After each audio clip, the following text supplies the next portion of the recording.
Sampling রিসার্চে হলো একটা প্রক্রিয়া, যে সিলেক্টিং করতে একটা সাবসেট, যে ইন্ডিভিজুয়ালের অথবা ডাটা পয়েন্টসের একটা লার্জার পপুলেশন থেকে, যেটা আসলে রিপ্রেজেন্ট করবে সবাইকে।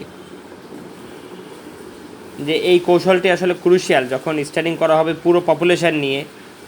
এটা কারণ কি, এটা ইমপ্র্যাকটিক্যাল এই সময়, কস্ট অথবা রিসোর্স সীমাবদ্ধতার কারণে।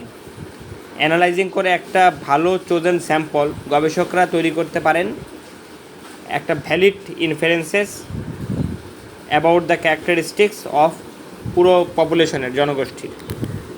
অর্থাৎ গবেষণায় স্যাম্পলিং হলো একটি পদ্ধতি যার মাধ্যমে একটি বৃহত্তর জনসংখ্যার একটি ছোট অংশ বা উপসমষ্টি নির্বাচন করা হয়, যাতে পুরো জনসংখ্যার প্রতিনিধিত্ব করে। সময়, খরচ বা সম্পদের সীমাবদ্ধতার কারণে সম্পূর্ণ জনসংখ্যার গবেষণা অবাস্তব হলে এই পদ্ধতি অত্যন্ত গুরুত্বপূর্ণ। একটি ভালোভাবে নির্বাচিত স্যাম্পল বিশ্লেষণ করে গবেষকরা পুরো জনসংখ্যার বৈশিষ্ট্য সম্পর্কে বৈধ অনুমান করতে পারেন। স্যাম্পলিং সম্পর্কে কিছু গুরুত্বপূর্ণ বিষয় কী কী? জনসংখ্যা, পপুলেশন। আপনি যে গোষ্ঠী বা আইটেমগুলি অধ্যয়ন করতে চান তা। স্যাম্পল, জনসংখ্যার একটি ছোট গোষ্ঠী বা যা পুরো জনসংখ্যার প্রতিনিধিত্ব করে।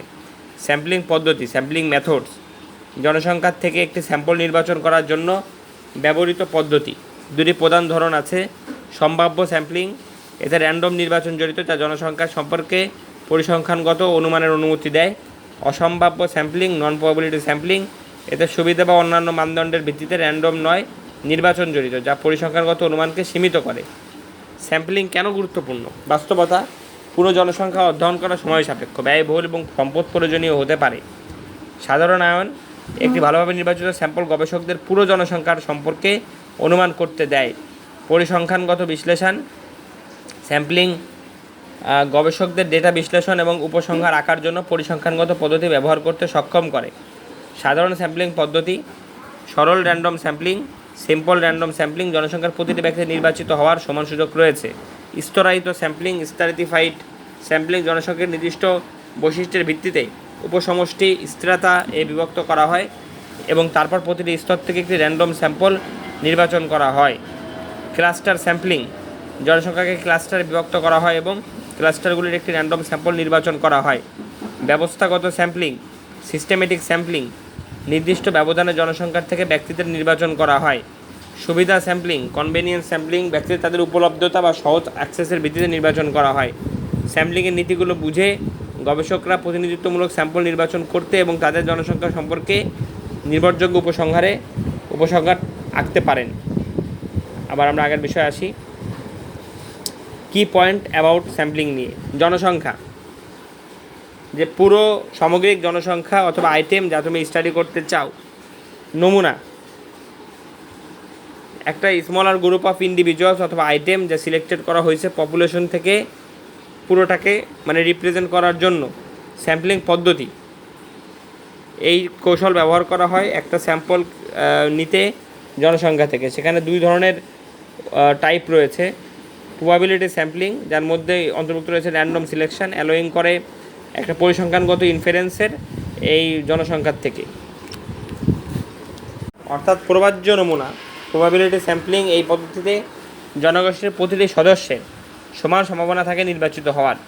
এটি একটি র্যান্ডম প্রক্রিয়া যা পরিসংখ্যানগত অনুমান করতে সাহায্য করে। অর্থাৎ নমুনা থেকে প্রাপ্ত তথ্যের উপর ভিত্তি করে জনগোষ্ঠী সম্পর্কে নির্ভরযোগ্য সিদ্ধান্ত নেওয়া যায়। উদাহরণ, ধরুন আপনি একটি বিশ্ববিদ্যালয়ের ছাত্রদের মধ্যে গড় জিপিএ জানতে চান। প্রবাজ্য নমুনা পদ্ধতিতে আপনি একটি র্যান্ডম নম্বর জেনারেটর ব্যবহার করে ছাত্রদের একটি তালিকা থেকে কিছু ছাত্র নির্বাচন করবেন।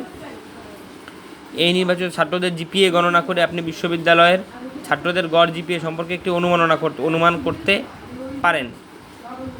আবার আগের বিষয়ে আসি। এবার নন প্রবাবিলিটি স্যাম্পলিং, এর মধ্যে অন্তর্ভুক্ত আছে নন র্যান্ডম সিলেকশন, যার ভিত্তি করে হয় সুবিধা অথবা অন্যান্য নির্ণায়ক, লিমিটিং করে স্ট্যাটিস্টিক্যাল ইনফারেন্সকে। যে অর্থাৎ নন প্রবাবিলিটি স্যাম্পলিং হলো একটি নমুনা নির্বাচনের পদ্ধতি যেখানে স্যাম্পল নির্বাচন সম্পূর্ণভাবে র্যান্ডম নয়। এটি সুবিধা, পছন্দ বা অন্য কোনো মানদণ্ডের ভিত্তিতে করা হয়। এই পদ্ধতি ব্যবহার করে জনসংখ্যার সম্পর্কে পরিসংখ্যানগত অনুমান করার সুযোগ সীমিত হয়ে যায়। উদাহরণ, সুবিধাভিত্তিক নমুনা নির্বাচন, কনভিনিয়েন্স স্যাম্পলিং, একটি গবেষক শুধুমাত্র তার পছন্দ বা সহজলভ্যতার ভিত্তিতে নমুনা নির্বাচন করে। যেমন একটি বিশ্ববিদ্যালয়ের ছাত্ররা শুধুমাত্র তার বন্ধুদের সাক্ষাৎকার নেয়। কোটা নমুনা নির্বাচন, কোটা স্যাম্পলিং, একজন গবেষক নির্দিষ্ট কোটা অনুযায়ী নমুনা নির্বাচন করে। যেমন একটি মার্কেটে রিসার্চ ফার্ম 50 জন পুরুষ এবং 50 জন মহিলাকে সাক্ষাৎকার নেয়। তা এর সীমাবদ্ধতা হলো পক্ষপাতিত্বে থাকে, যে নন প্রবাবিলিটি স্যাম্পলিং পদ্ধতি পক্ষপাতিত্বের সম্ভাবনা বেশি থাকে। জনসংখ্যার সম্পর্কে পরিসংখ্যানগত অনুমান করার সীমাবদ্ধতা, এই পদ্ধতি ব্যবহার করলে জনসংখ্যার সম্পর্কে নির্ভরযোগ্য পরিসংখ্যানগত অনুমান করা কঠিন হয়। সারাংশে বলা যায়, নন প্রবাবিলিটি স্যাম্পলিং হলো একটি সুবিধাজনক এবং সহজ পদ্ধতি, তবে এটি পরিসংখ্যানগত অনুমানের জন্য সীমাবদ্ধতা বহন করে। যখন জনসংখ্যার সম্পর্কে নির্ভরযোগ্য পরিসংখ্যানগত অনুমান প্রয়োজন হয়, তখন প্রবাবিলিটি স্যাম্পলিং পদ্ধতি ব্যবহার করা উচিত। আবার পূর্বের প্রসঙ্গে আসি, যে কেন স্যাম্পলিং গুরুত্বপূর্ণ। প্র্যাকটিক্যালিটি, যে স্টাডিং করা সব পুরো পপুলেশন নিয়ে টাইম কনজিউমিং, এক্সপেন্সিভ এবং রিসোর্স ইন্টেন্সিভ। এর সাধারণীকরণ, যে একটা ওয়েল চোজেন স্যাম্পল অ্যালো করে গবেষককে তৈরি করতে একটা ইনফারেন্সেস, যে সম্পূর্ণ জনসংখ্যার থেকে।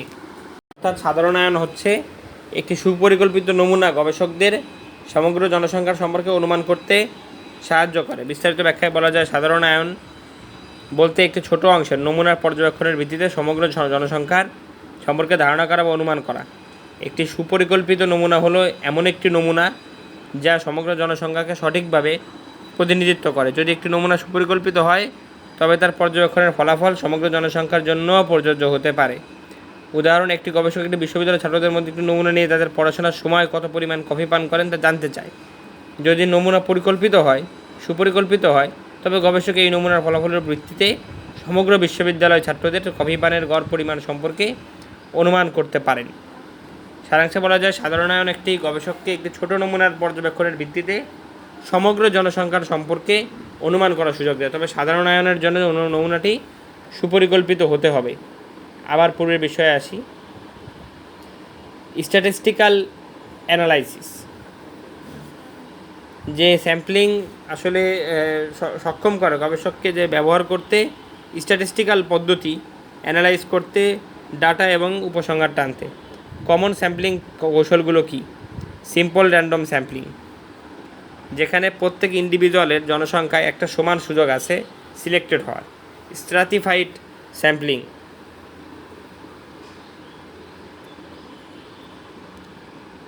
যে এই পপুলেশন ডিভাইডেড হয় সাবগ্রুপে, স্ট্রাতায় তাদের বিশেষ ক্যারেক্টারিস্টিক্স এবং ক্যারেক্টারিস্টিক ভিত্তি করে, এবং পরবর্তীতে একটা র্যান্ডম স্যাম্পল সিলেক্টেড করা হয় প্রত্যেক স্ট্রাতাম থেকে।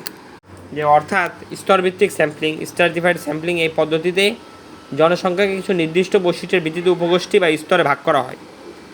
তারপর প্রতিটি স্তর থেকে একটি করে র্যান্ডম নমুনা নির্বাচন করা হয়। যে উদাহরণ, ধরুন আপনি একটি বিশ্ববিদ্যালয়ের ছাত্রদের গড় বয়স জানতে চান। আপনি ছাত্রদের স্তরভিত্তিক ভাগ করতে পারেন, প্রথম বর্ষ, দ্বিতীয় বর্ষ, তৃতীয় বর্ষ, চতুর্থ বর্ষ।